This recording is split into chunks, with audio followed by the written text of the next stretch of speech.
Hi friends, ಸ್ನೇಹಿತರೆ, ರಾಜಕೀಯ ಅಂದ ಮೇಲೆ ಅಲ್ಲಿ ಗೆಲುವಿರುತ್ತೆ, ಸೋಲಿರುತ್ತೆ, ಜೊತೆಗೆ ನಂಬಿದವರ ಕೈ ಕೊಡುವ ಆಟಗಳು ಕೂಡ ಇರ್ತವೆ. ಆದರೆ ಕೆಲವರ ಜೀವನವನ್ನು ನೋಡಿದರೆ ಒಂದು ಪಕ್ಕಾ ಕಮರ್ಷಿಯಲ್ ಸಿನಿಮಾ ಥರ ಅನಿಸುತ್ತೆ. ಅದರಲ್ಲಿ ಮಾಸ್ ಎಂಟ್ರಿ ಕೂಡ ಇರುತ್ತೆ, ಹಠ ಇರುತ್ತೆ, ಎದುರಾಳಿಗಳ ಜೊತೆ ದೊಡ್ಡ ಯುದ್ಧ ಕೂಡ ಇರುತ್ತೆ, ಜೈಲಿಗೆ ಹೋಗಿ ಬರುವ ಕಾರಾಳ ಟ್ವಿಸ್ಟ್ ಕೂಡ ಇರುತ್ತೆ, ಕೊನೆಗೆ ಗೆದ್ದು ಬಂದು ಸಾಮ್ರಾಟನ ಥರ ನಿಲ್ಲುವ ಕ್ಲೈಮ್ಯಾಕ್ಸ್ ಕೂಡ ಇರುತ್ತೆ. ಈಗ ಕರ್ನಾಟಕದ ರಾಜಕೀಯದಲ್ಲಿ ಇಂಥದ್ದೇ ಒಂದು ಬಿರುಗಾಳಿ ಅಂತ ಸಿನಿಮ್ಯಾಟಿಕ್ ಲೈಫ್ ಸ್ಟೋರಿ ಹೊಂದಿರುವ ನಾಯಕ ಅಂದರೆ ಅದು ಕನಕಪುರದ ಬಂಡೆ. ಇವರು ದೊಡ್ಡಾಲಹಳ್ಳಿ ಕೆಂಪೇಗೌಡ ಶಿವಕುಮಾರ್ ಅಲಿಯಾಸ್ DK ಶಿವಕುಮಾರ್.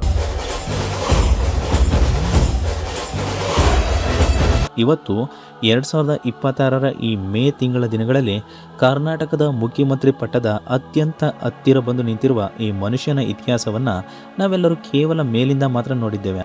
ಆದರೆ ಅದರ ಆಳಕ್ಕೆ ಇಳಿದ್ರೆ ಕನಕಪುರದ ದೊಡ್ಡಾಲಹಳ್ಳಿ ಎಂಬ ಒಂದು ಪುಟ್ಟ ಹಳ್ಳಿಯಿಂದ ಹಿಡಿದು ಇವತ್ತು ಇಡೀ ದೇಶದ ರಾಜಕಾರಣ ಉಸಿರು ಬಿಗಿ ಹಿಡಿದು ನೋಡುವ ಹಂತಕ್ಕೆ DKಶಿ ಬೆಳೆದ ಕತೆ ನಿಜಕ್ಕೂ ರೋಮಾಂಚನಕಾರಿಯಾಗಿದೆ ಮತ್ತು ಅಷ್ಟೇ ವಿವಾದಾತ್ಮಕ ಕೂಡ ಆಗಿದೆ. ಮೇ 15, 1962 ಒಂದು ಸಾಮಾನ್ಯ ಒಕ್ಕಲಿಗ ಕೃಷಿಕ ಕುಟುಂಬದಲ್ಲಿ ಜನಿಸಿದ ಶಿವಕುಮಾರ್ ಅವರಿಗೆ ಹಳ್ಳಿಯ ಮಣ್ಣಿನ ವಾಸನೆ ಎಷ್ಟು ಚೆನ್ನಾಗಿ ಗೊತ್ತಿತ್ತೋ, ಬೆಂಗಳೂರಿನ ಕಾಂಕ್ರೀಟ್ ಕಾಡಿನಲ್ಲಿ ತನ್ನದೇ ಆದ ಸಾಮ್ರಾಜ್ಯ ಕಟ್ಟೋದು ಹೇಗೆ ಅನ್ನೋದು ಅಷ್ಟೇ ಅದ್ಭುತವಾಗಿ ಗೊತ್ತಿತ್ತು. ಇವರ ತಂದೆ ಕೆಂಪೇಗೌಡರು ಮಗನಿಗೆ ದೊಡ್ಡ ಮಟ್ಟದ ಶಿಕ್ಷಣ ಕೊಡಿಸಬೇಕೆಂದು ಬೆಂಗಳೂರಿಗೆ ಕಳಿಸಿದಾಗ ಶಿವಕುಮಾರ್ ಕೈಗೆತ್ತಿಕೊಂಡಿದ್ದು ಕೇವಲ ಪುಸ್ತಕಗಳನ್ನಲ್ಲ, ಬದಲಿಗೆ ವಿದ್ಯಾರ್ಥಿ ಸಂಘಟನೆಯ ಧ್ವಜವನ್ನು. 1980ರ ದಶಕದಲ್ಲಿ NSUI ಮೂಲಕ ಕಾಲೇಜು ರಾಜಕೀಯಕ್ಕೆ ಎಂಟ್ರಿ ಕೊಟ್ಟಾಗಲೇ ಇವರ ಕಣ್ಣಿನಲ್ಲಿ ಒಂದು ದಗದಗಿಸುವ ಹಠ ಇತ್ತು. ಕಮಲ ಕೆರೆಯಲ್ಲಿದ್ದರೆ ಚಂದ, ತೆನೆ ಹೊಲದಲ್ಲಿದ್ದರೆ ಚಂದ, ಈ ದಾನ ಧರ್ಮ ಮಾಡುವ ಕೈ ಅಧಿಕಾರದಲ್ಲಿದ್ರೆ ಮಾತ್ರ ಚಂದ ಅಂತ ಹೇಳಿದೆ. ಅಂದಿನ ಕಾಲದ ಬೆಂಗಳೂರಿನ ಅಂಡರ್ ವರ್ಲ್ಡ್ ಮತ್ತು ರಾಜಕೀಯದ ಲಿಂಕ್ಗಳ ಮಧ್ಯೆ ಕೋತ್ವಾಲ್ ರಾಮಚಂದ್ರನಂಥ ಅಪ್ರತಿಮ ರೌಡಿಯ ಒಡನಾಟ ಇವರಿಗಿತ್ತು ಎಂಬ ಗಾಸಿಪ್ಗಳು ಮತ್ತು ಚರ್ಚೆಗಳು ಇಂದಿಗೂ ಇವರ ಹೆಸರಿನಲ್ಲಿ ಇವರ ಜೊತೆ ಕೇಳಿ ಬರುತ್ತಲೇ ಇವೆ. ಆದರೆ ಶಿವಕುಮಾರ್ ಆ ಕತ್ತಲೆ ಹಾದಿಯನ್ನು ಕೇವಲ ಒಂದು ಮೆಟ್ಟಿಲಾಗಿ ಬಳಸಿಕೊಂಡು ನೇರವಾಗಿ ಪ್ರವೇಶಿಸಿದ್ದು ಕಾವೇರಿ ತಟದ ಅಧಿಕಾರದ ಅಸಲಿ ಅಖಾಡಕ್ಕೆ. ಕೇವಲ 27 ವರ್ಷ ವಯಸ್ಸಿರುವಾಗ ಅಂದರೆ 1989ರಲ್ಲಿ ಸಾತನೂರು ಕ್ಷೇತ್ರದಿಂದ ಕಾಂಗ್ರೆಸ್ ಟಿಕೆಟ್ ಪಡೆದು ಮೊದಲ ಬಾರಿಗೆ ಶಾಸಕರಾಗ್ತಾರೆ. ಶಾಸಕರಾಗಿ ವಿಧಾನಸಭೆ ಪ್ರವೇಶಿಸಿದಾಗ ಇಡೀ ರಾಜ್ಯ ಈ ಯುವಕನ ಧೈರ್ಯ ಮತ್ತು ಸಂಘಟನಾ ಚಾತುರ್ಯ ಕಂಡು ಬೆರಗಾಗಿತ್ತು. ಅಲ್ಲಿಂದ ಮುಂದೆ ಶಿವಕುಮಾರ್ ಎಂದು ಹಿಂತಿರುಗಿ ನೋಡಲೇ ಇಲ್ಲ. 1994, 1999, 2004 ಹೀಗೆ ಸಾತನೂರು ಕ್ಷೇತ್ರದಲ್ಲಿ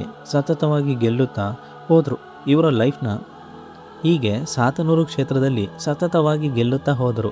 ಇವರ ಲೈಫ್ನ ಅತಿ ದೊಡ್ಡ ಲೈಫ್ ಟರ್ನಿಂಗ್ ಪಾಯಿಂಟ್ ಬಂದಿದ್ದು 1999ರಲ್ಲಿ. ಆಗ ಹಳೆಯ ಮೈಸೂರು ಭಾಗದಲ್ಲಿ ಮತ್ತು ಇಡೀ ಒಕ್ಕಲಿಗ ಸಮುದಾಯದಲ್ಲಿ ಮಾಜಿ ಪ್ರಧಾನಿ HD ದೇವೇಗೌಡರ ಕುಟುಂಬವನ್ನು ಎದುರಿಸುವ ಗಂಡಸು ಯಾರೂ ಇಲ್ಲ ಅಂದುಕೊಳ್ಳುತ್ತಿದ್ದ ಕಾಲವದು.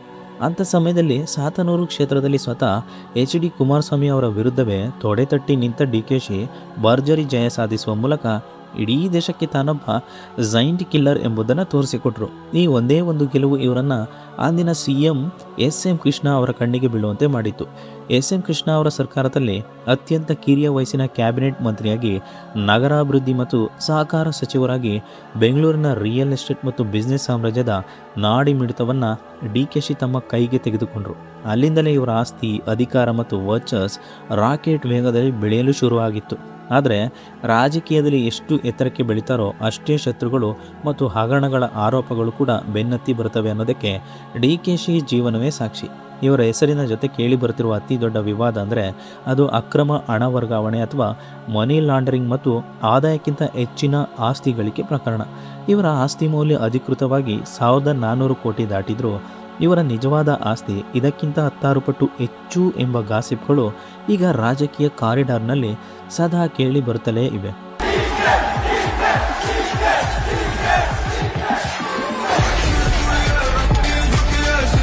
ಇನ್ನು ಕನಕಪುರ ಭಾಗದಲ್ಲಿ ನಡೆದಿದೆ ಎನ್ನಲಾದ ಅಕ್ರಮ ಗ್ರಾನೈಟ್ ಗಣಿಗಾರಿಕೆಗಳ ಆರೋಪಗಳು ಇವರ ಬೆನ್ನಿಗೆ ಬಿದ್ದಿದ್ದವು.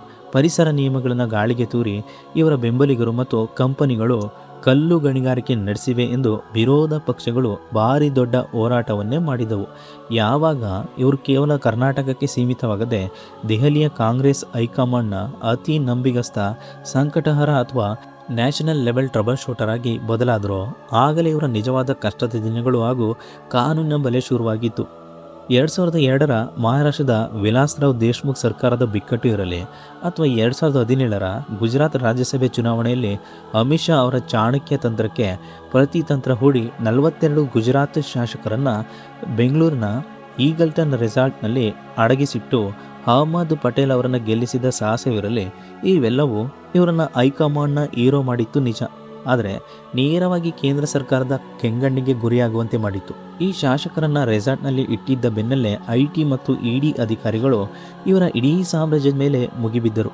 ದೆಹಲಿಯ ಇವರ ಫ್ಲ್ಯಾಟ್ಗಳಲ್ಲಿ ಸಿಕ್ಕ ನಗದು, ಹಣ ಇವರನ್ನು 2019ರಲ್ಲಿ ತಿಹಾರ್ ಜೈಲಿನ ಕರಾಳ ಕೋಣೆಗೆ ತಳ್ಳಿತ್ತು.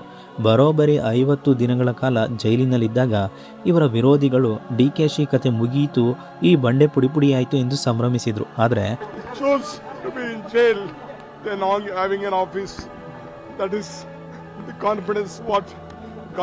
ಜೈಲಿನಿಂದ ಹೊರಬಂದಾಗ DKC ಕಣ್ಣಲ್ಲಿ ದ್ವೇಷವಿರಲಿಲ್ಲ, ಬದಲಿಗೆ ಒಂದು ಅಗಾಧವಾದ ಕಣ್ಣೀರಿನ ಧಾರೆ ಇತ್ತು.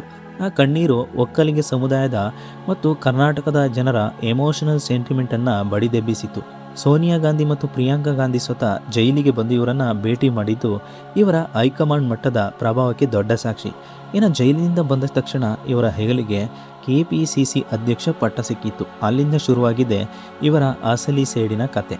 2023ರ ಚುನಾವಣೆಯಲ್ಲಿ ಹಗಲಿರುಳು ನಿದ್ರೆ ಮಾಡದೆ ಇಡೀ ರಾಜ್ಯಾದ್ಯಂತ ಪಾದಯಾತ್ರೆ, ಮೇಕೆದಾಟು ನಡಿಗೆ, ಭರ್ಜರಿ ಪ್ರಚಾರ ನಡೆಸಿ ಕಾಂಗ್ರೆಸ್ ಪಕ್ಷಕ್ಕೆ 135 ಸೀಟ್ಗಳ ಐತಿಹಾಸಿಕ ಬಹುಮತ ತಂದುಕೊಡ್ತಾರೆ.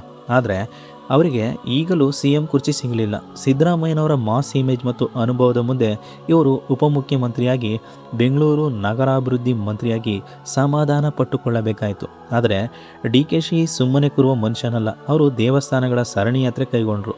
ಉಜ್ಜಯಿನಿಯ ಮಹಾಕಾಳೇಶ್ವರ, ಅಸ್ಸಾಂನ ಕಾಮಾಖ್ಯ ದೇವಿ, ತಿರುಪತಿ ತಿಮ್ಮಪ್ಪ, ಹೀಗೆ ದೇಶದ ಪ್ರತಿಯೊಂದು ಶಕ್ತಿಪೀಠಗಳಿಗೂ ಹೋಗಿ ಪ್ರಾರ್ಥನೆ ಸಲ್ಲಿಸುತ್ತಾ ಪ್ರಯತ್ನಗಳು ವಿಫಲವಾಗಬಹುದು, ಆದರೆ ಪ್ರಾರ್ಥನೆಗಳಲ್ಲ ಎಂದು ಸಾರುತ್ತಾ ಬಂದರು. ಇವರ ಈ ತಾಳ್ಮೆ ಮತ್ತು ಜ್ಯೋತಿಷ್ಯದ ಮೇಲಿನ ನಂಬಿಕೆಗೆ ಈಗ 2026ರಲ್ಲಿ ಅತಿ ದೊಡ್ಡ ಪ್ರತಿಫಲ ಸಿಗುವ ಸಮಯ ಬಂದಿದೆ. ತಮ್ಮ ವೈಯಕ್ತಿಕ ಗುರುಗಳಾದ ಆಸ್ಟ್ರಾಲಜರ್ ದ್ವಾರಕನಾಥ್ ಅವರ ಸಲಹೆಯಂತೆ DKC ಈವರೆಗೆ ಹೆಜ್ಜೆ ಇಟ್ಟಿದ್ದಾರೆ ಎನ್ನಲಾಗಿದೆ. ಇತ್ತೀಚೆಗೆ ಬೆಂಗಳೂರು ರಾಮನಗರ ಕಾರಿಡಾರ್ನಲ್ಲಿ ತರಲು ಹೊರಟಿರುವ ಒಂದು ಬರೋಬ್ಬರಿ 18,000 ಕೋಟಿ ರೂಪಾಯಿ ವೆಚ್ಚದ ಬಿಡದಿ ಟೌನ್ಶಿಪ್ ಯೋಜನೆಯು ಇವರ ಸುತ್ತ ದೊಡ್ಡ ರಿಯಲ್ ಎಸ್ಟೇಟ್ ವಿವಾದ ಸೃಷ್ಟಿಸಿದೆ. ಸ್ನೇಹಿತರೆ, ಬಡ ರೈತರ ಸಾವಿರಾರು ಎಕರೆ ಜಮೀನನ್ನು ಲ್ಯಾಂಡ್ ಮಾಫಿಯಾಗೆ ಲಾಭ ಮಾಡಿಕೊಳ್ಳಲು DKC ಅವರು ಬಳಸಿಕೊಳ್ಳುತ್ತಿದ್ದಾರೆ ಎನ್ನುವುದು JDS ನಾಯಕರ ನೇರ ಆರೋಪ. ಇದರ ಜೊತೆಗೆ ಸ್ವತಃ ಕಾಂಗ್ರೆಸ್ ಪಕ್ಷದ ಒಳಗೆ ಕೇಳಿಬರುತ್ತಿರುವ ಆಂತರಿಕ ಗಾಸಿಪ್ಗಳ ಪ್ರಕಾರ ಸಿದ್ದರಾಮಯ್ಯನವರ ಹೆಸರಿಗೆ ಕಪ್ಪು ಚುಕ್ಕೆ ತಂದ ಮುಡಾ ಹಗರಣ ದಾಖಲೆಗಳು ಕೂಡ ಹಠಾತ್ತನೆ ಹೊರಬಂದು ದೊಡ್ಡ ವಿವಾದ ಸೃಷ್ಟಿಯಾದಾಗ ಈ ಇಡೀ ಹಗರಣದ ರಹಸ್ಯ ದಾಖಲೆಗಳನ್ನು ಸ್ವತಃ DK ಶಿವಕುಮಾರ್ ಅವರೇ ಹೊರತೆಗೆಸಿ ವಿರೋಧ ಪಕ್ಷಗಳ ಕೈಗೆ ಸಿಗುವಂತೆ ಮಾಡಿದ್ದಾರೆ ಎಂಬ ಬಾಂಬನ್ನು ಕೆಲ ರಾಜಕಾರಣಿಗಳು ಸಿಡಿಸಿದರು.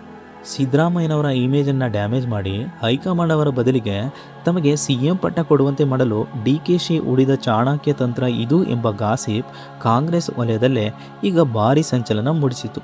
ಈಗ 2026ರ ಈ ದಿನಗಳಲ್ಲಿ CM ಸಿದ್ದರಾಮಯ್ಯ ಮತ್ತು ಉಪಮುಖ್ಯಮಂತ್ರಿ DK ಶಿವಕುಮಾರ್ ಇಬ್ಬರನ್ನು ದೆಹಲಿಗೆ ಕರೆಸಿಕೊಂಡ ಹೈಕಮಾಂಡ್ ಹೈ ಲೆವೆಲ್ ಮೀಟಿಂಗ್ ನಡೆಸುತ್ತಿತ್ತು. ಆ ರಹಸ್ಯ 2.5 ವರ್ಷಗಳ ಒಪ್ಪಂದ ಮುಕ್ತಾಯದ ಹಂತಕ್ಕೆ ಬಂದಿದ್ದು ಪ್ರಿಯಾಂಕಾ ಗಾಂಧಿ ಅವರ ಸಂಪೂರ್ಣ ಬೆಂಬಲದೊಂದಿಗೆ ಈಗ DKC ಕರ್ನಾಟಕದ CM ಗದ್ದುಗೆಯನ್ನು ಏರಲು ದಿನಗಣನೆಯನ್ನು ಆರಂಭಿಸಿದ್ದಾರೆ. ರಾಜಕೀಯದ ಹೊರತಾಗಿ ಇವರ ವೈಯಕ್ತಿಕ ಜೀವನವನ್ನು ನೋಡಿದರೆ ಇವರ ಹಿರಿಯ ಮಗಳು ಐಶ್ವರ್ಯ ಪ್ರಸಿದ್ಧ ಕೆಫೆ ಕಾಫಿ ಸಂಸ್ಥಾಪಕ ದಿವಂಗತ ವಿಜಿ ಸಿದ್ಧಾರ್ಥ್ ಅವರ ಮಗ ಅಮರ್ತ್ಯ ಅವರನ್ನು ವಿವಾಹವಾಗಿದ್ದಾರೆ. ಹಳ್ಳಿಯ ಮಣ್ಣಿನಿಂದ ತಿಹಾರ್ ಜೈಲಿನ ಕರಾಳತೆವರೆಗೂ, ಅಲ್ಲಿಂದ ಇವತ್ತಿನ ವಿಧಾನಸೌಧದ 3ನೇ ಮಹಡಿಯ CM ಕುರ್ಚಿಯವರೆಗೂ ಬಂದು ನಿಂತಿರುವ ಈ ಕನಕಪುರದ ಬಂಡೆಯ ಲೈಫ್ ಸ್ಟೋರಿ ಸದಾಕಾಲ ಕರ್ನಾಟಕ ರಾಜಕೀಯದ ಅತ್ಯಂತ ಪ್ರಭಾವಶಾಲಿ ಹಾಗೂ ವಿವಾದಾತ್ಮಕ ಅಧ್ಯಾಯವಾಗಿ ಉಳಿದಿದೆ. ಸೊ ಸ್ನೇಹಿತರೆ, ನಿಮ್ಮ ಪ್ರಕಾರ DK ಶಿವಕುಮಾರ್ ಅವರು ಮುಖ್ಯಮಂತ್ರಿ ಆದರೆ ಕರ್ನಾಟಕದ ರಾಜಕೀಯ ಮತ್ತು ಅಭಿವೃದ್ಧಿ ಯಾವ ದಿಕ್ಕಿನಲ್ಲಿ ಸಾಗಬಹುದು? ಸೊ ಇದರ ಬಗ್ಗೆ ನಿಮ್ಮ ಅಭಿಪ್ರಾಯವನ್ನು ನಮ್ಮ ಕಾಮೆಂಟ್ ಬಾಕ್ಸಲ್ಲಿ ತಿಳಿಸಿ. ಹಾಗೆ ಇವರ ಲೈಫ್ ಸ್ಟೋರಿ ಇಷ್ಟ ಆಯಿತು ಅಂದರೆ ಖಂಡಿತ ವಿಡಿಯೋಗೊಂದು ಲೈಕ್ ಮಾಡಿ, ವಿಡಿಯೋವನ್ನು ಶೇರ್ ಮಾಡಿ. ಇದೇ ರೀತಿ ಇಂಟ್ರೆಸ್ಟಿಂಗ್ ವಿಡಿಯೋಗಳಿಗಾಗಿ ನೀವಿನ್ನೂ ಕೂಡ ನಮ್ಮ ಚಾನಲನ್ನು ಸಬ್ಸ್ಕ್ರೈಬ್ ಮಾಡಿಲ್ಲ ಅಂದರೆ ಈ ಕೂಡಲೇ ಕೆಳಗಡೆ ಕಾಣುವ ರೆಡ್ ಬಟನ್ ಮೇಲೆ ಕ್ಲಿಕ್ ಮಾಡಿ ಸಬ್ಸ್ಕ್ರೈಬ್ ಮಾಡ್ಕೊಳ್ಳಿ. Thanks for watching video.